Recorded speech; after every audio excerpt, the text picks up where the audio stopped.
This is a session hosted by the Council for Canadian Urbanism. We're pleasure to be here today. And first, before we start, I would like to first begin by acknowledging the Indigenous people of all the lands that we are on today. While we meet today on a virtual platform, I'd like to take a moment to acknowledge the importance of the land which we each call home. We do this to reaffirm our commitment and responsibility in improving relationships between nations and to improve our own understanding of local Indigenous peoples and their culture. So from coast to coast to coast, we acknowledge the ancestral and unceded territory of all the Inuit, Métis, and First Nations people that call this land home. Again, thank you. For those who are new to CanU, the Council for Canadian Urbanism, we are a nonprofit organization who promotes better cities through urban design. We focus on urban design, how we promote a city. We focus on education, on helping municipalities, politicians, practitioners to by providing best practice, by providing all the information to help to create a better understanding of urban design and how it can be used to help shape our cities. Below you can see we have our website, canu.ca. Our main email is info@canu.ca, and we are also on Twitter. So don't hesitate if you want to get involved. You please feel free to contact us. And without further ado, I will pass it to my colleague. So as I mentioned, Walking with Urban Designers is our series for the next few months. And today is really about exploring the spatial destination through an urban design context, AKA 15 cities. What does it take to make cities more livable, more attractive, more compact, and more sustainable? And to moderate the session today, I have my dear colleagues, Daniel Leeming, who will be moderating and introducing the session. So, and then he'll explain to you the format, and this session will be, we'll have a presentation, a long series of Q&A, and then we'll conclude around 2 o'clock. So we look forward to the session, and without any further ado, I'll pass it on to my colleague, Dan. Thanks, Eric. Welcome. I'm an urban designer and urban planner. I was one of the founding partners of the Planning Partnership in Toronto, a founding board member with CanU, and a former member of the Toronto and the Mississauga Urban Design Review panels. I take a keen interest in the interrelationship of sustainability and public health with built form, and how do we design and manipulate the spaces around us. I think this is going to be a very interesting session. We want to hear from you and answer the questions you were provided.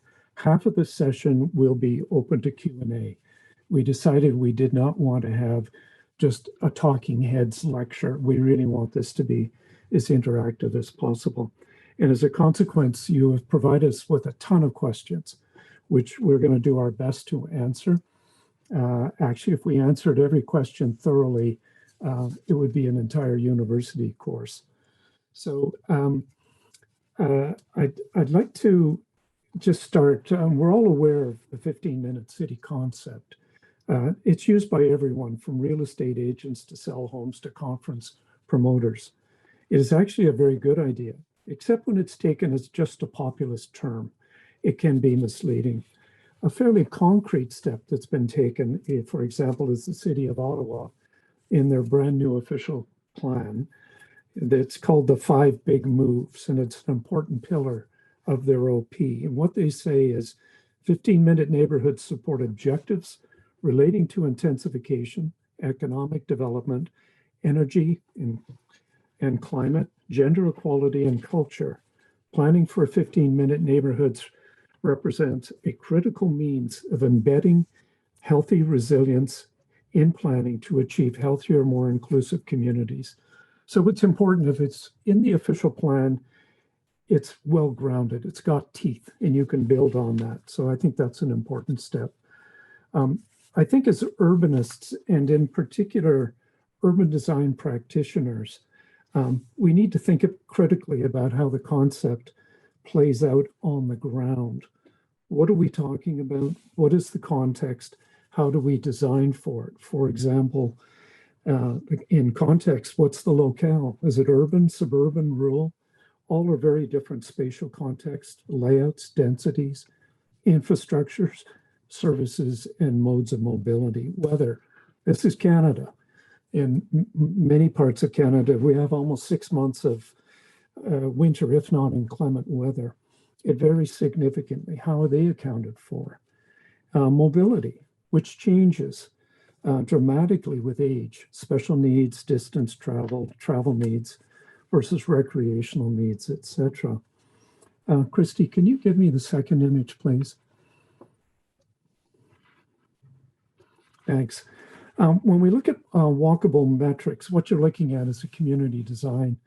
It's the Angus Glen that both of which and I worked on several years ago. And the ratios in understanding a neighborhood, what are the actual metrics behind a 2-minute, which is 200 meters, a 5-minute, which is 400 meters, a 10-minute, which is 800-meter walk, or a 15-minute walk, which is 1.2 kilometers. That is the long walk on a cold, dark February morning. So you need to be designing for that. Also, is it as the crow flies, or is it wayfinding on the ground? Not all routes are direct, most aren't. Can I have the next image, please, Christy?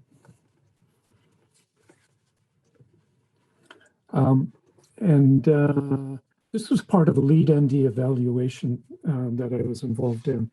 And I really just use it to show destination points. How do you evaluate destination points? Where are you going? What is the chosen route? At least with LEED, it's a quantification process where you actually have to achieve these targets of uses, parks, recreation, distance, transit, in order to score any points. Urban design and public health. How can good urban design enable and promote accessibility to daily needs in a manner that promotes public health and in a sustainable manner? What can you get to? Where's the school? Can you get to work? Where are the services? And from a public health point of view, we all know we need about 10,000 steps a day to stay healthy. Chronic disease has doubled in the last 25 years throughout North America. And for example, diabetes type 2, 60% of treatment for diabetes is exercise. So our panel is going to try and answer some of these questions that I'm posing here. Next, Christy, please. And the next one too. This is just more of the fine grain on that. So what I'd like to let everyone know is before I introduce our excellent panel, I should say that this session is in no way endorsed by the Ministry of Silly Walks. We asked them to join us, but we have not heard back. Thank you. The speakers that we have, we're very fortunate to have. We've got 3 speakers. They will be our panelists when we're trying to answer the questions. And I'd like to start. So I'm going to introduce all 3 of our speakers at the same time so that it'll help speed things up. Each one of our speakers has 10 minutes to set the context, and we're graduating the context and the locations, as you will see. So I'd like to start with introducing Jeff Dyer, our first speaker. Jeff's an accomplished urban designer, joined BNA Planning Group as their strategic design lead in 2018 after serving 5 years as Director of Design and CEO for the Downtown Development Authority in Lafayette, Louisiana, the Acadiana Center for Cajun and Creole Culture. He was previously the Principal and Director of Design for Placemakers and Principal of Placemakers, where he ran a successful Calgary, Alberta-based urban design firm focused exclusively on the design and implementation of walkable mixed-use urbanism. Jeff also leads the Congress for New Urbanism in the States, their annual conference. He leads the 101 instructor for designing lovable neighborhoods. Our second speaker is going to be Louis-Michel Fournier. Louis-Michel is senior urban planner and the chief executive of Atelier Urbain, a firm that he co-founded in 2007. Despite his young age, he has led numerous award-winning projects and has collaborated on more than 150 projects in Quebec and abroad.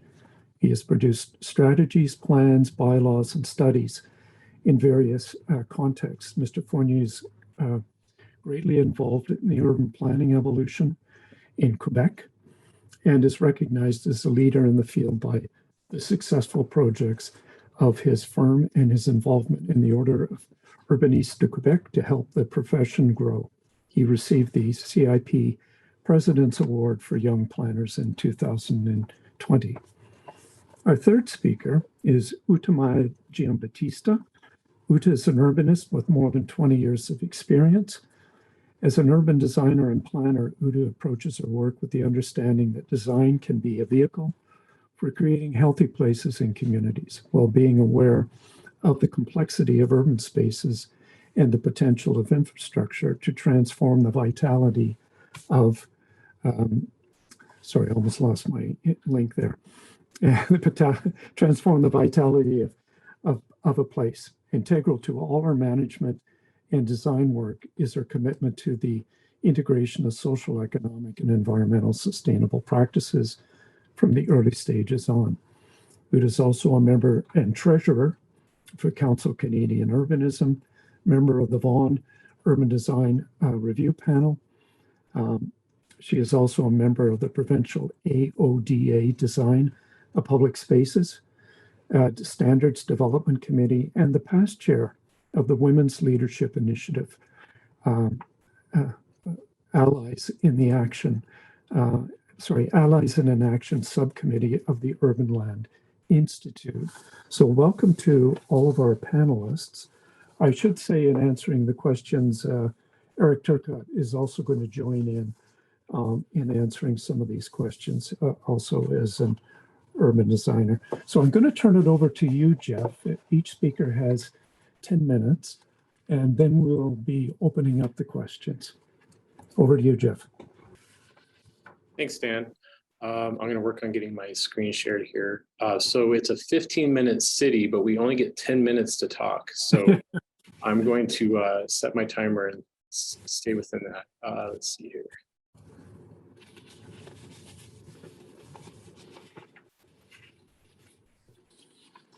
Okay.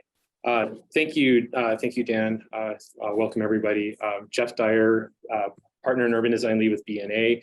As Dan mentioned, I've also I've worked with the Congress of New Urbanism for the past 20 plus years, and am on their faculty on a 101 course called Designing Lovable Neighborhoods. And through that lens, I'm going to share some of my reflections on the 15-minute city. This is Carlos Moreno. He is the one who coined the phrase the 15-minute city and set out a framework for what that means. That was quickly picked up by then aspirational Governor Hidalgo of Paris. Paris, of course, this is some mapping actually from a website called City Access Map that considers the proximity of daily services in relationship to residences in pursuit of the 15-minute city. And of course, Paris does very well. It's not all the way there, but it is, of course, a great, one of the great shining examples in the world. And when you translate that into a walk score, you've got a walk score of 100, a walker's paradise. So Paris is doing pretty well, as we all know. This idea has been quickly picked up by a number of folks. This is Dan Lucher, who heads the 15-minute city project. He's one of many who is really pursuing this idea. Dan is from the Noe Valley neighborhood of San Francisco, also scores really well on the city access map and does really well on the walk score. We got a 94 walk score. It's also a place that's out of reach for many folks, well into the millions of dollars to actually live here.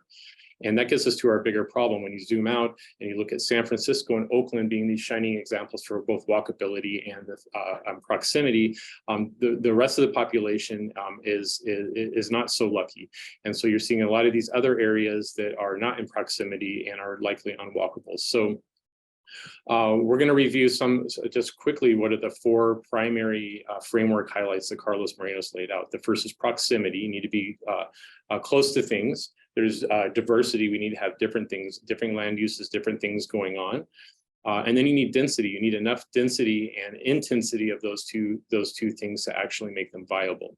The last one is ubiquity, and that is a lofty goal of saying that anybody should have the choice to live in a place that you're 15 minutes away from all of your life's needs. And so this is the harder one to achieve. And so I'm going to, I've broken into three considerations for attaining the ubiquitous, that is, that more people can actually access a 15-minute city, especially for our older car-based suburbs and new places. The first thing is the missing essential ingredient, the quality of the walk. The second is a quick 101 on the 5-minute walkable neighborhood as a foundation to the 15-minute city. And the third is diversity of mobility, the multimodal city.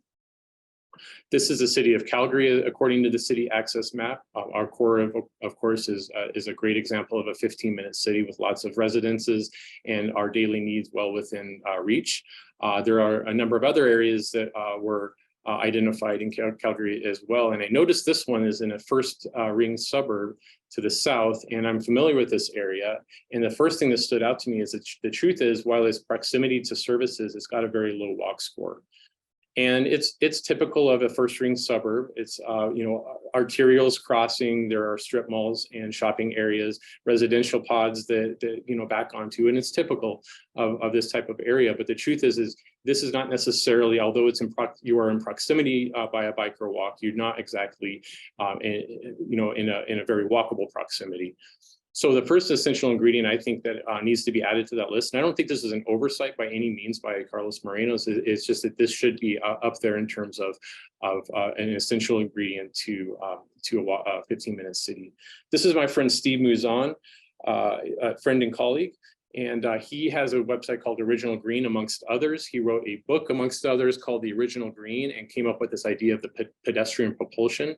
Pedestrian propulsion is a characteristic of a street that entices you to walk further than you otherwise would on lesser streets, literally propelling you along the way. It's why you might walk for miles through the streets of Paris on a dreary day, stopping only when the showers come down, and even then under an awning at a little sidewalk cafe where you can continue on your way just as soon as the rain moves off.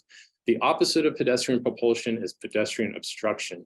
Very poetic, but also very true from our friend Steve Mouzon. This is my friend Howard Blackston. We were working in Starkville, Mississippi. This could be anywhere in North America. You can find a place in most cities that's kind of like this. And so as we talk about what are the attributes of a walkable place very quickly, or the quality of the walk, obviously safety, being shielded from moving cars, having adequate sidewalk, being shaded from the sun or from the cold, or being sheltered from the cold. So there's many aspects that relate to the safety of the walk. As humans, we also like entertainment. We want to see what other humans are doing. We want to see them on their porches, on their stoops, coming in and out of the house. We want to see the front of the houses. We like to see shop fronts, and we like to see different people doing different things. And that's the variety and diversity. Different land uses. This is already a premise of a 15-minute city, is the diversity of uses. But different kinds of space, different kinds of people doing different kinds of activity is important to us and contributes to the quality of the walk. Also, this sense of enclosure that you might get on a main street or in a park gives us comfort and will propel us to walk down a street when we have that sense of enclosure, as opposed to a more suburban-oriented arterial street. The second, 5-minute walk neighborhood is a foundation. As Dan mentioned, this is, we use this diagram. This is as the crow flies, a 5-minute walk from center to edge. The truth is, the neighborhood is an emergent pattern that you can find all throughout the world and throughout history, but it is really fine-tuned by geography, client, and immediate context. So we use this as kind of a diagram to help us plan, but really there takes a finer grain of planning to really understand the walkable neighborhood. There's, of course, a series of principles that one would follow. I don't have time to go through all of these, but these are some of the ideas of how you would assess or create a new walkable neighborhood. Things like where you locate the center, where you locate your commercial areas and employment areas, and then where you locate your residential densities relative to their daily needs and services and transportation options. And so this is a seed of creating or recreating a 15-minute city as a 5-minute walkable neighborhood. Standing in the landscape, you may the walkable neighborhood may just be a hamlet or a village and may meet the 15-minute city needs on its own. But the truth is when you start to put together these walkable neighborhoods, we start to create the fundamentals of a 15-minute city, linking the centers, adding transit, having the transit stop being shared by walkable neighborhoods, where we locate our commercial and employment shared between the energy of multiple neighborhoods. And then relative to that, where do we put our density, the darkest purple, our highest density residential in proximity to those services and to mobility options. So this is really the seed of a 15-minute city. There's many ways to lay it out. You may have a linear commercial corridor. You may have more of a town center and downtown kind of an orientation, but both of these lend themselves to the pursuit of a 15-minute city. My third proposition is considering the diversity of mobility. So the multimodal city. The 15-minute city talks in terms of walking and biking. This is, as Dan mentioned, I spent 2013 to 2018 in Lafayette, Louisiana, Center of Cajun Culture. We're 1 hour away from Baton Rouge, the capital, and 2 hours away from New Orleans. This is the downtown I was in charge of, and we certainly had aspirations of creating that 15-minute city. We were lucky in a sea of unwalkability. We were fairly high on the walk score. We had an 89. But the truth is, when you start to consider other modes of transportation than just walking, not everybody agrees with that. This is my friend Liam. Liam wanted to figure out how to get from his residence to his school. And so what we did is we went on a journey with him. And the idea was that we had to fix almost every street in this downtown to really create walkability. How do we prioritize it? So we started prioritizing routes that we would fix in order to attach people to their daily lives. And I find Liam certainly part of the multimodal, the future multimodal city. And it's not just cracked sidewalks, it's being able to reach the button to cross the street and those sorts of things. So again, this is the walking and biking 15-minute city laid over Paris, sort of the seed for the idea. But the truth is, there's a lot of different ways to get around. This is what I might call disruptive technology, but considering e-bikes in the context of a 15-minute city starts to change your range. There's a great discussion and debate that erupted on the New Urbanist listservs about a year ago, and on the 15-minute city. And it was published, there was an article as a result published on the CNU.org public square. I encourage you all to take a look at it. DPZ was able to start quantifying and looking at the idea of the 15-minute city relative to the walking neighborhood and also the different modes of transportation. I won't be able to go into this in detail, but the point is that considering different modes and how you get around your city, even including transit and electric vehicles and smaller electric vehicles, it starts to change your perspective on really what is attainable in that 15-minute city. So just as a closing thought, I'll say that Carlos Moreno is an economist. And his mentor was Nico Salangaros, who is a mathematician who studied urbanism through the lens of math and ecology. So that's where the 15-minute city was born.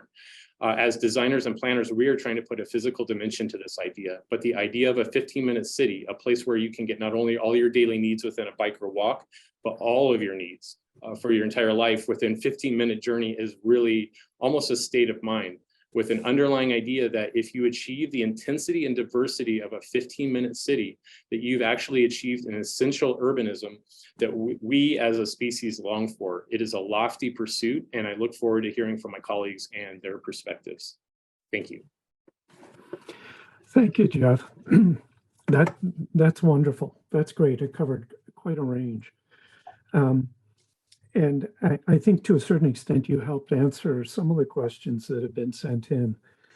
So we're going to go to Louis Michel. You have 10 minutes. Yes, I'll share my screen. So do you see my screen?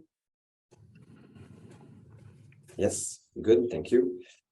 Hi everyone. I'm pleased to be there from Montreal, and thanks a lot to Jeff to explain very well the what is and what are the principles of 15-minute city, and I will enter more into specific project, and we talk about we talk a lot about the what is, and I will talk about maybe more of the how can we achieve it in specific project context. So I'll just take a look at the time. Okay, so to change our cities, we need a clear collective vision that can change people's perspectives and also eventually change their way of living. There's many things in this sentence, but the 15 minutes city walk or walk city is a way to implement in a simple concept many complex idea of our field and of the urban design practice. The first project is Leo, transit-oriented corridor redevelopment. We planned in 2020 at l'Atelier Urbain with the municipality of Longueuil, South Shore of Montreal. And you will see it's an ambitious vision and also an ambitious plan. Right now, this is the boulevard of the corridor, as we can see everywhere else in Canada, but maybe this one is one of the worst, I would say, with the fence in the middle to be sure no one can go through and get hurt by the traffic. Not so many places for pedestrian, not more for cyclists. So in Quebec, we often refer to this Tachereau Boulevard as the worst in Quebec. And the project was to plan a refurbish of the boulevard and also all the neighborhoods around it to plan a new Todd neighborhood. So this was the concept of the boulevard and you will see the place for pedestrians. The pedestrian take the place of the cars in each sides of the street, to be able to design a complete street and to be able to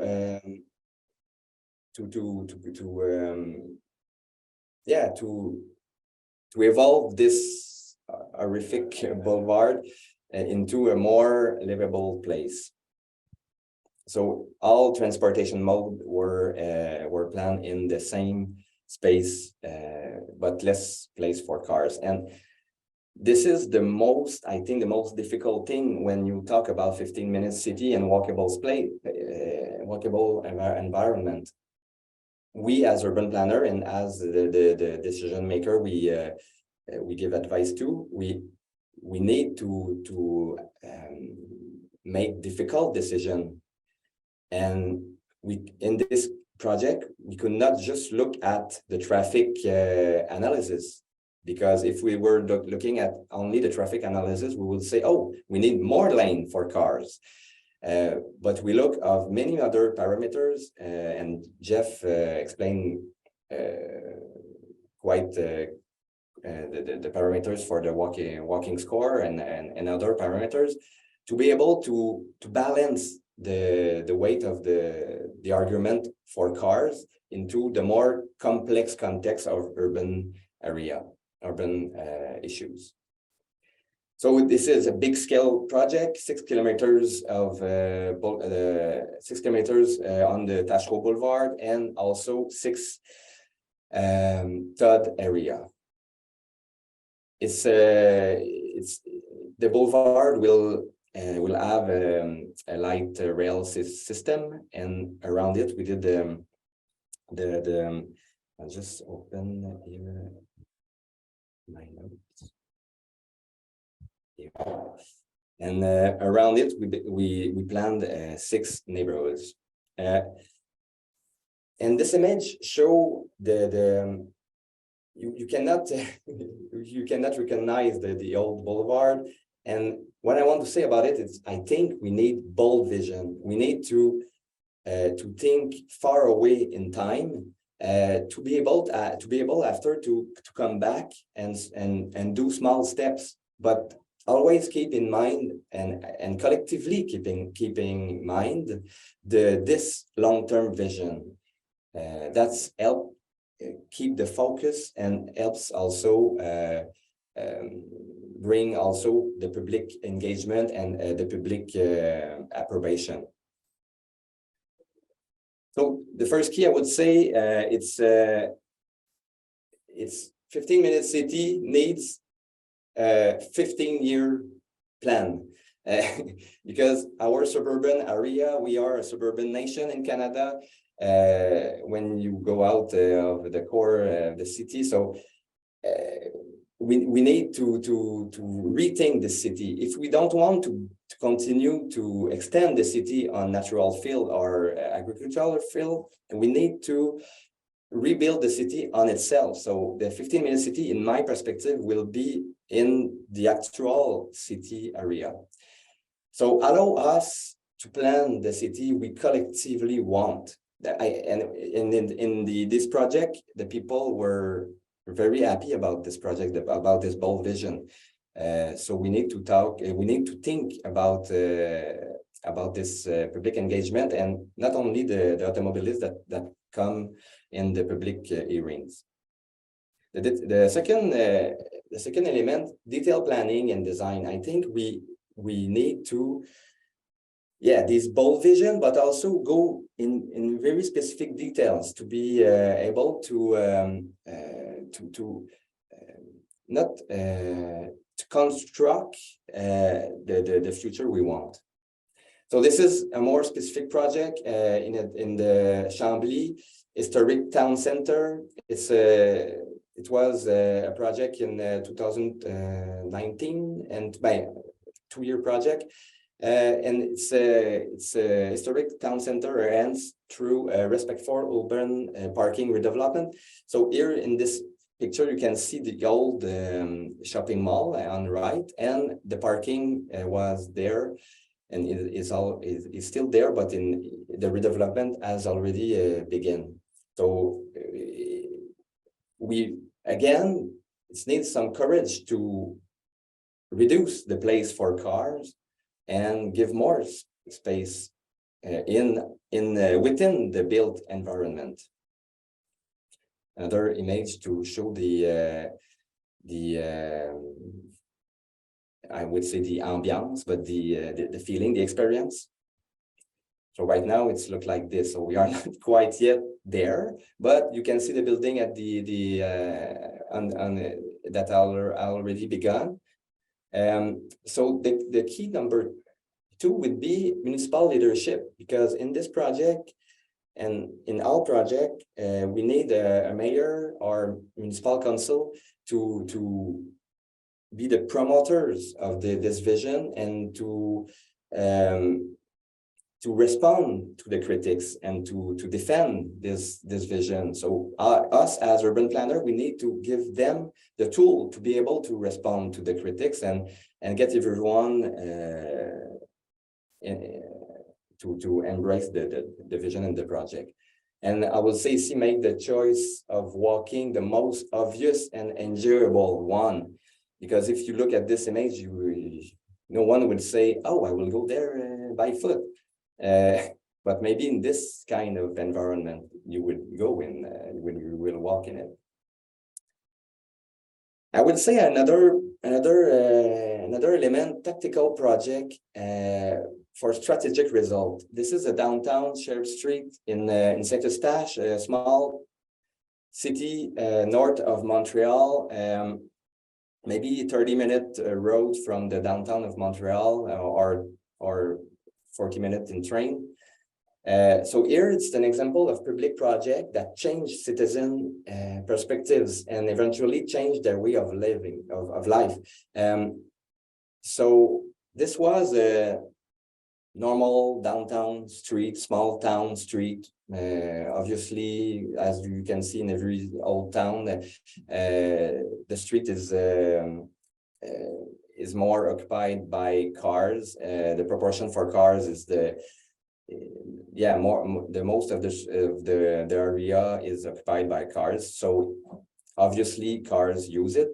But when you transform the city, you do a shared space. Everything it's at the same level, building to building, so wall to wall. It's allow people to reintegrate the space and to, like in this example, go to the public market and get out of the cars. To arrive there and to invest like around $10 million to rebuild the street with this shared street design. The municipality goes step by step. The example here of all citizen or local artists to paint on the sidewalk, the integrated at the beginning, like 5 years before the project, they integrated branding, chair bombing in the street to change the perspective of people of what can be this street. Also in the garden, they put some hammocks and other element to go in the space. And also they remove some space for cars and look how it's react. So here it's an example of parklet on this parking spot. And it's went so well with these tactical element and achieve the big project of rebuild all the city, all the street. A few years after, they do it again with another street in the downtown. This is St. Louis Street with the right turn, as you can see here on the picture. And this summer, the right turn will be removed to try this tactical design. The last one I want to talk about is it's Laval ambitious project of Code de l'Urbanisme de Laval. It's a form-based code applied to a whole city. It's the first, I think, in my knowledge, it's the first in Canada form-based code to be applied to a whole city.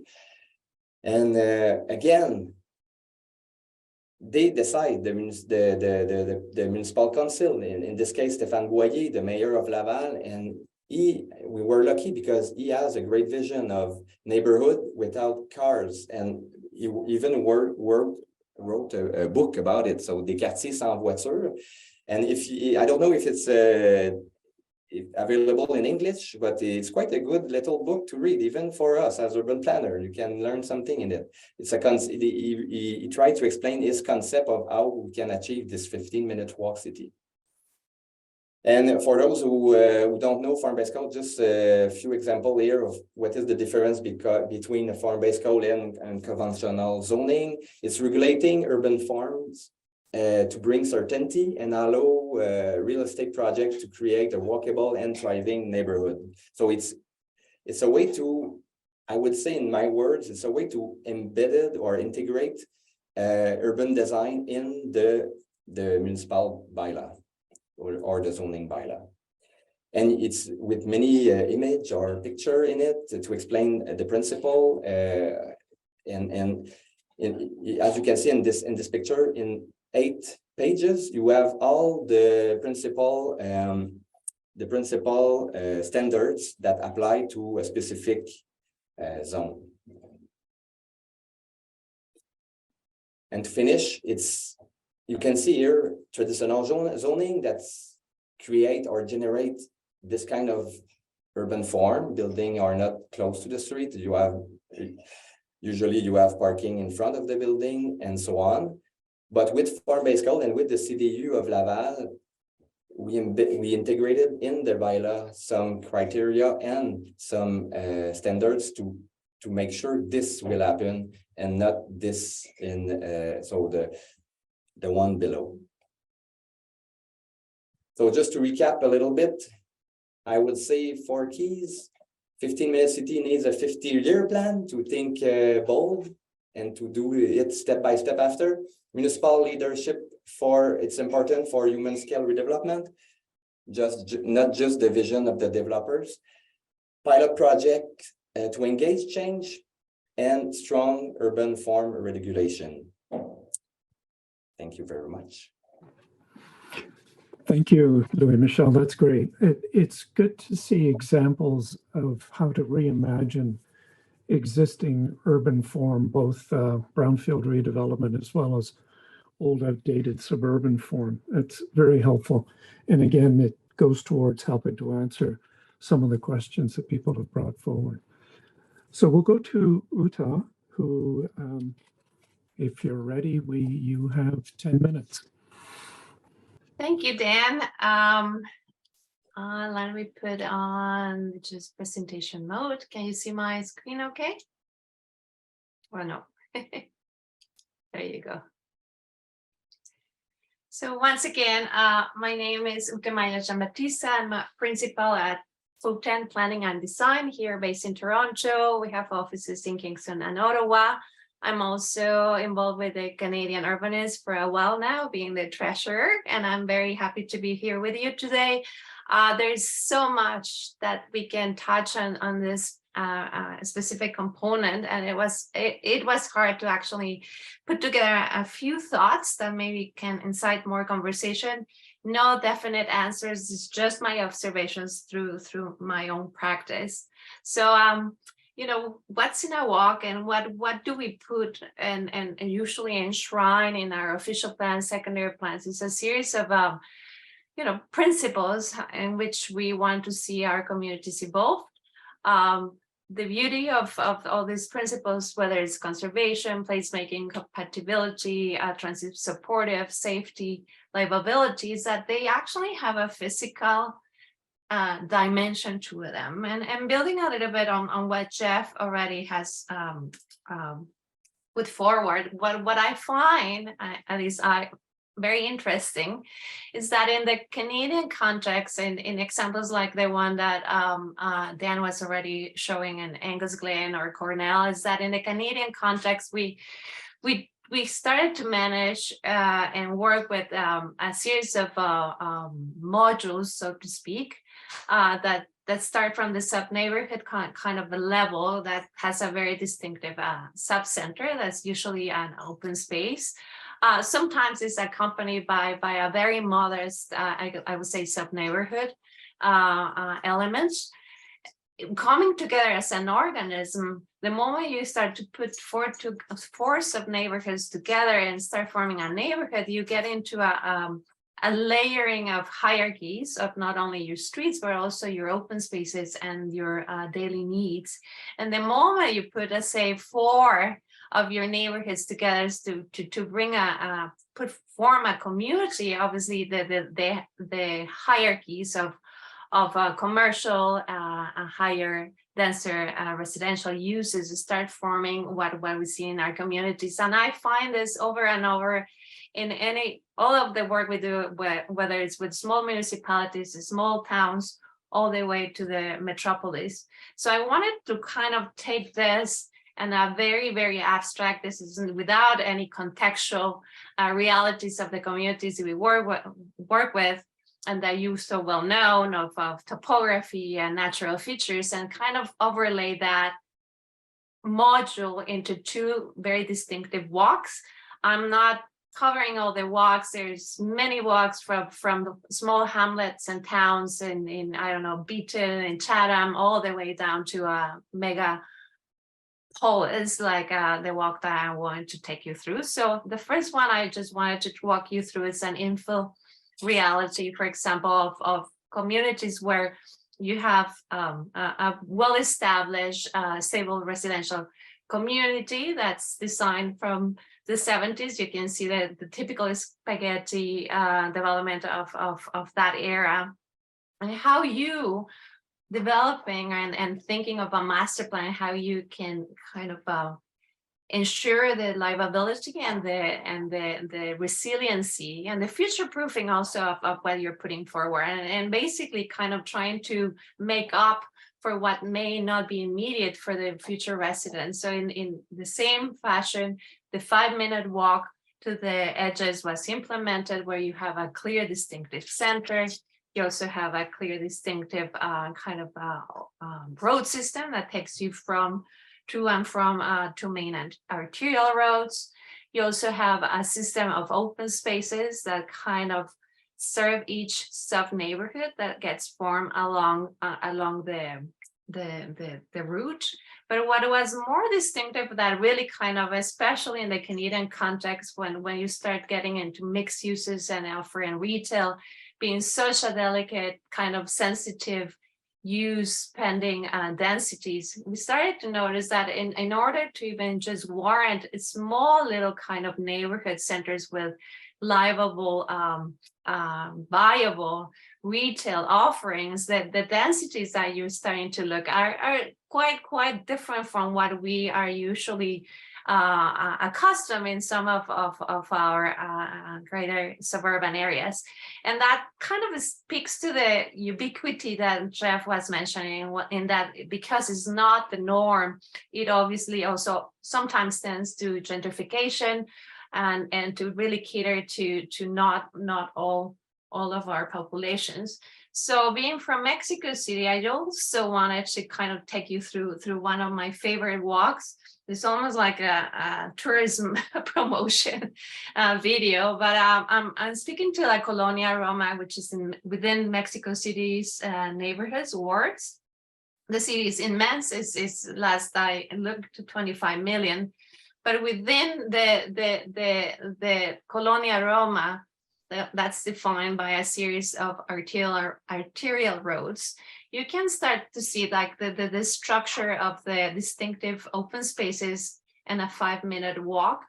The Roma was initiated or started as a campground for the wealthy during one of the early 19th century governments, and eventually it kind of went through a series of transformations that saw the neighborhood evolve into a completely different, very vibrant neighborhood, still maintaining a lot of that character that came in from that wealthness of grand mansions. But you can see that the open space systems is starting for the sub-neighborhoods. You can see the area that was not as wealthy also not having a system of open spaces, and that also speaks to all the realities, the economics and social that we find in our cities. You find the modified grid that always facilitates that evolution of a neighborhood. And then what is more ubiquitous is that the densities that are being achieved, and this is overall no more than 4 stories.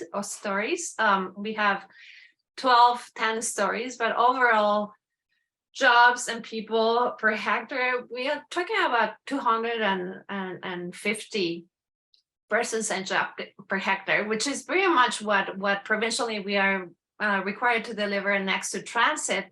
But it's very much in the form of towers, just because of the geography and the space that's available to us. But the moment you have the ubiquity of having this density, like a uniform spread across a region or a neighborhood, then you start looking into a whole mix of the old Porphyrian, like wealthy buildings that got transformed into mixed use, to the new buildings that are coming into the typical 4 or 5 stories walk-up apartments, to the still kind of old walk-up apartments with retail at grade that's usually family owned, to the little small, what it's called barrios, that has a series of intense but low-rise residential uses.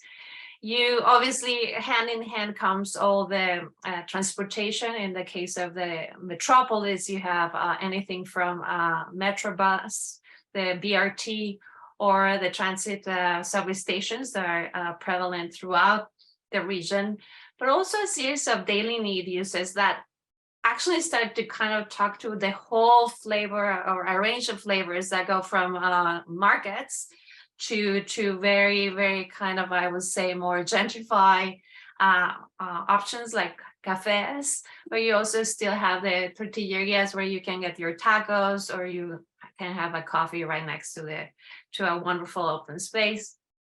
In that mix, you also start getting a lot of institutional and cultural components, like the Museum of the Object or a music forum. You also start getting a lot of institutional, educational, and health related uses, obviously in a very urban format.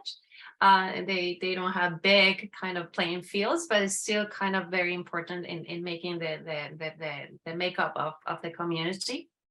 You have the old street and block pattern. The old grid really introduced that wonderful series of open spaces that kind of provided the bones on which the neighborhood grew and evolved. So you have the median boulevards of avenues, plazas, and gardens, different gardens throughout the area, as well as, I didn't know, but through this research, there's a kind of a high line that you see on the right side that was built along one of the main highways, kind of defining the southern boundary of the study area. So all in all, I believe is that having the bones of having a street and block network, open space systems, as well as a land use system that with the years continue to evolve and provide for new solutions, so for new disruptive technologies, for new ways or economic realities, is kind of what set up the foundation on how a city like Mexico City or even Paris evolved. And in a certain way, I feel that obviously comparing Mexico to Toronto, there is 300 years of maturity that still kind of can happen, right? And it's important that in future proofing and ensuring that the systems of roads, open spaces, and land uses are in place, so the city can continue to grow in the future, I think is one of the most kind of important and interesting aspects of what we do as urban designers. So I wanted to put that forward, and looking forward to the discussion. Thank you, then. Thank you very much, Uta. That's great. Thank you for taking us into international urban scale. It's interesting because I think Mexico City is over 20 million people now. That would be every major urban area in Canada combined, aside from rural areas, would barely touch the 20 million. So thank you. That was great. So I'm going to open it up now to and start with the panel to start to go through the questions that have been provided to us. And please appreciate that this session had 180 people registered, so we've received a lot of questions. I think some have been answered in part through the presentations that have been made, but I'm going to jump right into it. I'm going to start with the first one, and I'm going to direct them to our panelists. Please add to it if you can, but only if it's substantive, and it can be kept really short because we've got a lot of material to cover here. So the first one is for you, Jeff. One of our participants would like to know what services should be at reach within 15 minutes, and how could you ensure that in peripheral areas or in rural areas where it becomes even more challenging?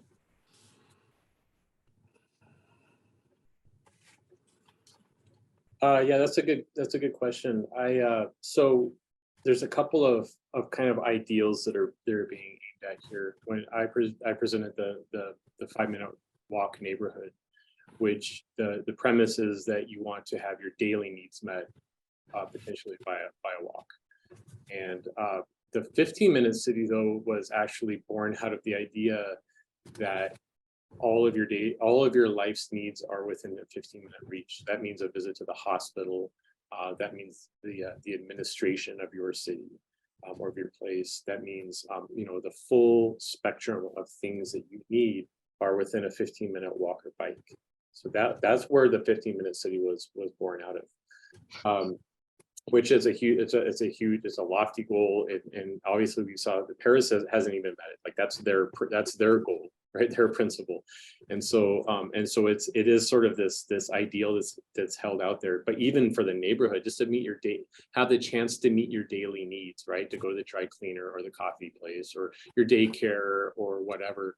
The things that you do day in and day out, to be able to have the choice to walk to that is already that's a goal that's difficult for many places to reach. One of the things that I find, and I'm open for debate on this, but there is a tendency to take the 5-minute walk neighborhood, and to say at the center of that neighborhood is your commercial center. Personally, I believe that when you take the energy of two neighborhoods where they overlap, and say that's where you put because if I'm able to do that, I'm able to combine the energy to a greater commercial area, one that has more intensity, and the more intensity has a multiplying effect that you're able to start bringing in other services and other elements. When you bring 4 neighborhoods together, and you say at the convergence of these 4 neighborhoods, all of a sudden that's where you put employment, that's where you put the transit stop, that's where you can start to actually get some real intensity and to really create some urbanism. So I would encourage, the corner store is great. It's a great ideal. They're difficult to do, and I think you should always make them possible within your form-based code or your neighborhood code. Always make that as a possibility, but really trying to create these harnessing the energy of the 5-minute walk neighborhood to create more intense areas is my recommendation. Thank you. The next one I've got is for Louis Michel, and I've combined 2 questions here because I think they're interrelated. What are the concrete actions that cities can implement to move towards the 15-minute city? And the second question combined is, how can planners accelerate the transition to 15-minute cities? I would say there's many examples in Montreal that are quite interesting. The first one I would say on the concrete action, there's a program, and I think many cities around Canada have the same kind of program. But in Montreal, it's been in place for maybe near 10 years now. It's like pedestrian street approach, and they have a guide for it. It's called Share and Pedestrian Street Design Guideline, and each year they have a special budget of $2,000 to do $2,000 per street to do tactical design. So in the street they put painting or wood built bench and artistic element on the street, and they change the usually they change the circulation, not they take out one of the lane, or even sometimes they take out the two of the lane all week long. So, and it's statistical approach, a prototype, so people react in public engagement process to tell the city what they like, what they don't like, and the next year they change a little bit the configuration of the street, and it's evolved in the time. And at the end of the process of 3 years of $2,000 each year, you have the final design. Usually it's after 5 years they do the final design, and they rebuild the street with the learning of the previous year. Thank you. The next question I've got is for Uta. And again, I've combined 2 questions. The first question is, what planning tools are there available to help implement the 15-minute city idea? And similarly, another question came in, aside from planning and design, which policies and bylaws can actually make the 15-minute city happen? So what are the tools? Dan, that's a good question. And since we received it, I keep thinking about it. From my experience, I can say that I find that obviously the official plan enshrines some of the aspirational goals that we want to implement through physical design. But I find usually the secondary plan tool as a very, very useful tool to start introducing the network of mobility, open spaces, and land uses that you want to see as a kind of the starting point to kind of see those principles being implemented. I have seen once that is in place, I have seen municipalities using inter-municipal kind of open spaces strategies that start looking at how you can enhance connectivity and mobility between smaller communities.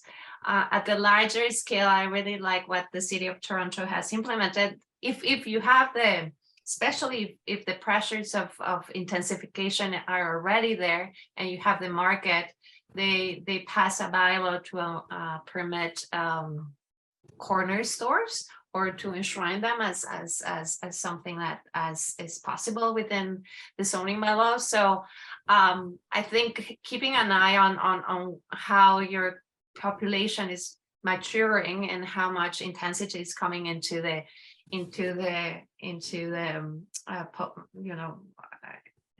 city or town, I think that's when you have a whole array of tools. But in my opinion, the secondary plans are a wonderful kind of primer on setting the basic structures that then lead you all the way down to streetscape strategies or intensification strategies or whatnot. Great. Thank you very much. The next one, Eric, if I could bring you in on this one, because I know a bit of your background. Where should we prioritize our efforts for best results, which of course we need to prioritize them everywhere, but not just in large single suburban areas, but what are there opportunities in malls, commercial corridors, and large parcels of land? Yeah, no, it's a very good question, because this is something when we look at larger scale master plan, where do we want to actually, where are we going to get the most bang for the buck? Where is it we can actually should put our effort? And it's always, it's a tricky question. In stable suburban neighborhood, are you really going, can you transform these areas? I would say that it would be very, very challenging, very difficult. My thought on that is the big opportunities are places where you can do a lot of infill. So the large corridor, I think the Boulevard Tachereau, which is I'm very aware of, and I can attest with Louis Michel, that is, I would say it's probably one of the toughest boulevard in Canada. It is famous from Montreal, being a former Montrealer, but it offers a lot of opportunity. There's large tract of land. There's a lot of space in the right of way. It is, you look at it and it's saying it can't stay like that forever. So that to me are big opportunities. Lots of malls. Malls are also in places that are prime and remembering not all malls are equal, but they are single ownership. There are places often that you can bring transit to or have transit to it. And also because they are not, they have often, distances to places that are more sensitive, like residential neighborhood. It allows you to actually also do more. You can actually maybe do denser, you can mix it. If the mall stays, you also have an integrated like community center, town center that is like enclosed with a lot of diversity of uses and retails. So those are actually some of the few places. And obviously I think every major cities have a lot of like some brownfields, like the waterfront, or places where, some of the industrial base are no longer there. Now, it's not to say that we shouldn't try to, promote infill, intensification of the places that are already built up, but which I think you need to look at. But they are harder to go through a whole transformation. Thanks, Eric. And I should mention that because we have such a great response and so many questions, I've tried to group them. So we've kind of covered what are the dynamics of accessibility metrics, destinations, mobility, etc. And I think some of the talks really help with that. The second category I had is how do we make it work, which we're in right now. The other one is what are the disruptors? And the final one is what are the best practices? What are the shining examples we can all look to?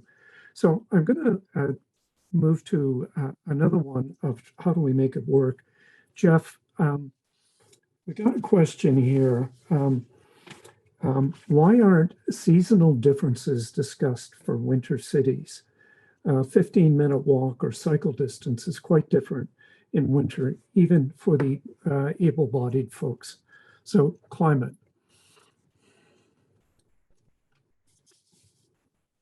So I would say that I don't think that it's necessarily ignored at all. I think the reality is, and I mentioned this when we were talking about the walkable neighborhood, is the walkable neighborhood has to be adjusted for climate and geography and a lot of other factors. When you talk about certainly bikeability, I know that commuting bikers will bike in -30 weather. I have neighbors that do this, and I don't do that, but I certainly know people who are sort of, they're willing to do that, and we shovel our commuting cycling pathways. So that is something that is valued here. But when you're talking about things like, we adopt these principles and these ideas, and and I've had many debates on the true nature of the 5-minute walk. And when you really look at from the center to the edge, when you actually look at a 5-minute walk by an able-bodied person on a nice day, it actually creates a diamond shape. It's not a circle, it's kind of a diamond. That's your network pedestrian shed. But in that, not everybody lives at the center, not everybody lives somewhere where they go directly to the center. It's only a guideline, and that's where the fine tuning has to come from. You have to bring all the other principles into play, and you start to identify where the ideal sort of situation is. But all those principles then start to lead you towards the fact that, if here's my center, and I've got most of my density there, and there's a transit station, and I've got this major thoroughfare that connects those places, that's where I want to put my bike infrastructure, and that's where I want to take care of my bike infrastructure and actually, plow the bike lane, and plow the sidewalks, because that's a major connector. So it helps you to prioritize that given your circumstances. And then my last comment is that climate and geography aside, you will still find that neighborhood unit in different shapes and sizes emergent throughout the world. You go into Northern Europe, where it can also get frigid cold. You look at Oslo, you look at you can find that pattern and learn from it. Like, what are they prioritizing? How are they dealing with it? But I don't find that I think climate is absolutely a consideration, and it's something you have to pay attention to. But it's often over dramatized in the expense of actually just creating great places, which we often have a hard time doing just on a base level. Thanks, Jeff. There's another question here. I'd like to take it on. It kind of overlaps into one of my areas, is how can we educate and inform people to important linkages within urban environments? What's the value of understanding climate change mitigation and public health benefits? And the way I would answer that, it's a difficult one, but in planning and particularly in urban design, especially if you're working in workshops and with a group of folks around a table, you're going to be able to explain these things in very clear language. And what I learned, I was on a panel with David Miller, the former mayor of Toronto, and we were just chatting before the session started. And he said, you know what, politicians just tell stories. You got to tell a good story to engage people. And I think if you can tell a story that people relate to, for example, public health related to urban design with a number of chronic diseases, and this information is all out there. Exercise plays such an important role in dealing with heart and stroke, respiratory, diabetes. If you're sitting there and you're explaining to a group of folks sitting around your table, you are talking to them directly, because each one of these health conditions, 1 in 10 people in Canada have them. So each family has experience with some of these relationships, and they're all linked up to someone in the family.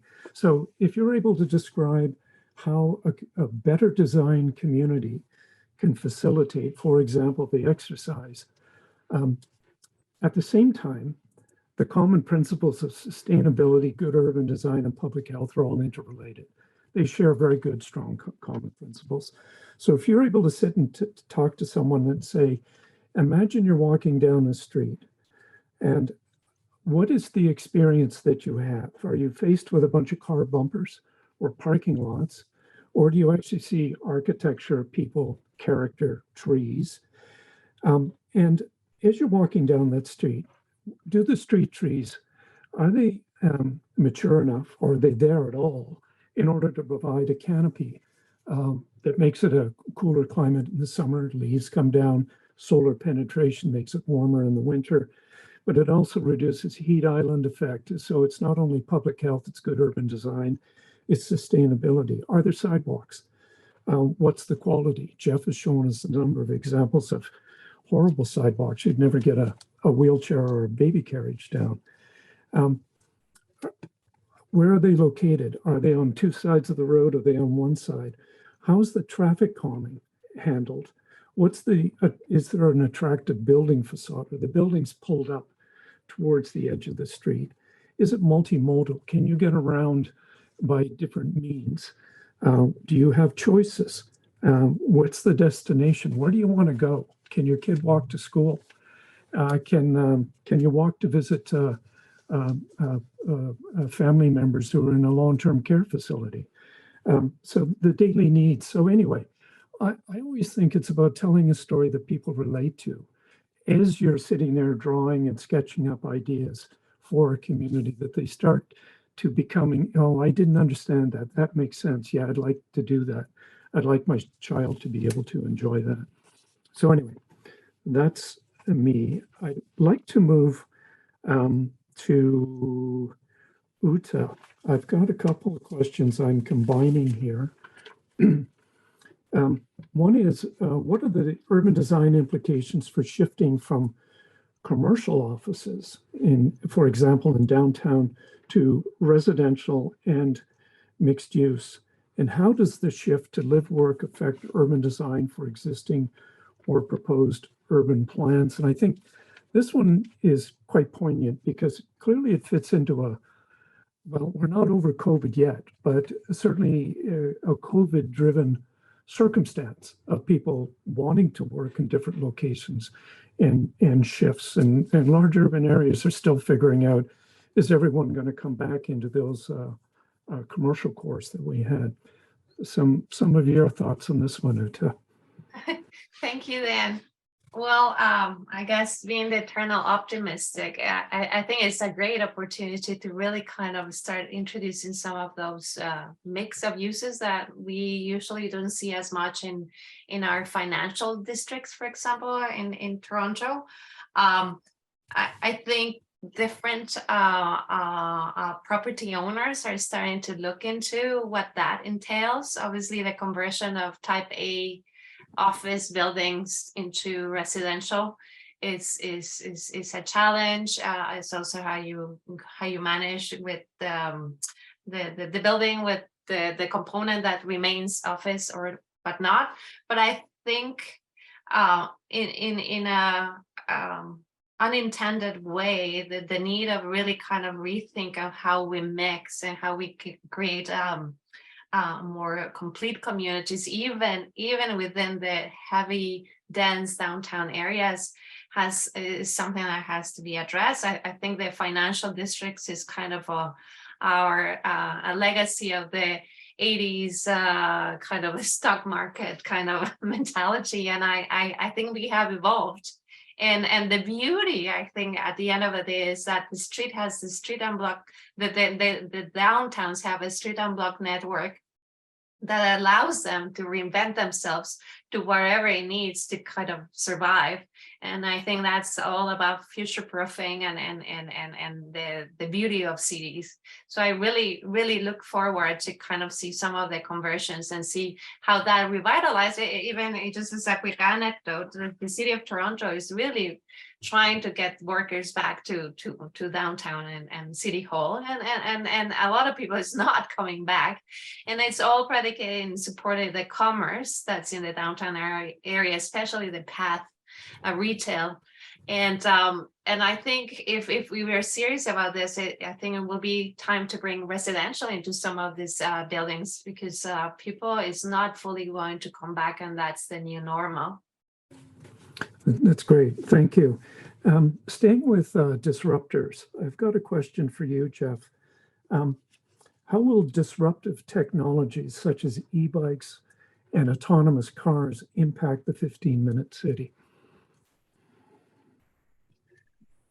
So as I was digging deeper into the 15-minute city and Carlos Moreno as an economist and his mentor Nico Salangaros, I actually started to grasp it in a different way. I think, if you talk about from my house, where can I get 15 minutes, no matter what I do, right? Like a 15-minute drive, a 15-minute bike, a 15-minute bike in the winter, a skateboard, my baby carriage, walking with a friend who may be impaired. I mean, any number of things. Where can I get within 15 minutes? And that creates like a complexity of sheds. And it's not like you can take that shed then and say, okay, well, this is what we're trying to achieve for every resident. What I discovered is that, yeah, you can get on an e-bike and go all far in 15 minutes. But there is something that happens, and the reason I think that there was a focus on walking and biking is that there's something that happens if you are able to actually achieve all of your life's needs in a walk or a bike. The result is something that is above and beyond. I mean, we're saying that the implication here is that Paris hasn't achieved the 15-minute city. We look at that and say, well, there it is. No, that's not a 15-minute city yet. That's why they've adopted that as their policy. Their goal is to be a 15-minute city. And and that's one of the great, that's one of the great cities in the world. And it may be that, you dig into places like, Mexico City and others, there's probably pockets where they've actually achieved that ideal, right? But what happens in those pockets, you go to any place that's actually achieved that ideal, and you're going to find a fabulous public realm, a place that probably has a burgeoning tourist industry, and it is just wonderful to be a human in. And so that's what happens if you achieve the 15-minute city by walker or bike. The result is a wonderful place. I bet you there's not one place you could find that is a 15-minute city that is a horrible place. They've all got to be fantastic urban places that we all aspire to. And so I think as a goal, that's sort of the ideal. And it's beyond, I answered a message in the chat. We can create walkable neighborhoods everywhere that have, your daily needs met. There's great mixed use center, a mixed use little town center and some parks and all of that. And that's great. But the 15-minute city ups the ante. It says, great, if you're still driving to work for an hour and a half or an hour or a half an hour, there's something better. We can still do better. We can take our walkable neighborhoods and we can do better than just getting your daily needs met. We can do something that's much more, and really, as we look into the future, is probably going to be where we really need to go as a species. Thanks, Jeff. And it's interesting because some of the disruptive technologies clearly have to prove themselves, but in a way, even if they've proven themselves, how much of a difference are they? For example, autonomous vehicles and working with various traffic engineers. So let's say the autonomous vehicle gets itself sorted out and you can sit back and the car drives you around. Traffic engineer will say, well, so what? There's still just as many cars on the road. That's not helping me on distribution and dealing with loads, etc. So it's thinking beyond just the glitter and the glamour of the new and applying it in a day-to-day application. Louis Michel, I've got a question for you, and I'm going to combine two here. What I'd like to know is, do you have any, and we're almost out of time, we're moving into best practices here. Do you have any successful examples of 15-minute neighborhoods? And I know you've pointed some out, and I'd like to combine that with another question that came in is, what do you see as the role of public green spaces within the 15-minute city? And I'm quite sure best practices will include a lot of green spaces. Louis Michel? I would say the city that were there 200 years ago or even 100 years ago were 15-minute city. Everyone can understand that. I think in Montreal, it's the case. The small city around Montreal, the old with the whole town center, because 100 years ago there were no cars or maybe just a few cars. So yes, every old town, but we lost this this ability to develop building close to each other. And I will have one maybe recommendation or one maybe other key that I didn't talk about is why we don't do more contiguous building and stop doing single unit detached building, because we will not achieve, I think, in my perspective, a walkable urban environment if we continue to detach building and have this lost space between sidewall of each building. This is not great space in a city, and even if we plant trees, this is not the best way to use the public space or the private space. So maybe, because when we think about the example that we saw this afternoon, Paris, Mexico, downtown Toronto, Montreal, the old neighborhood that are very fun to walk, they are all attached buildings. So think about it, even in new area. Thanks, Louis Michel. I had one question at the end for the entire panel, but I think we've, to a great extent, covered it off through the discussions. Eric, I'm going to turn it back over to you as it's just coming on 2 o'clock. And I'd like to thank everyone very much for participating and sending in the great questions. As I say, you could do a whole course on this, but I'm actually surprised we covered off just about all the questions we got. Yeah, thank you very much, Dan, and all the panelists, Jeff, Louis Michel, Ute. I think we, as you can tell, we could talk about this for the next, for an entire, all day easily.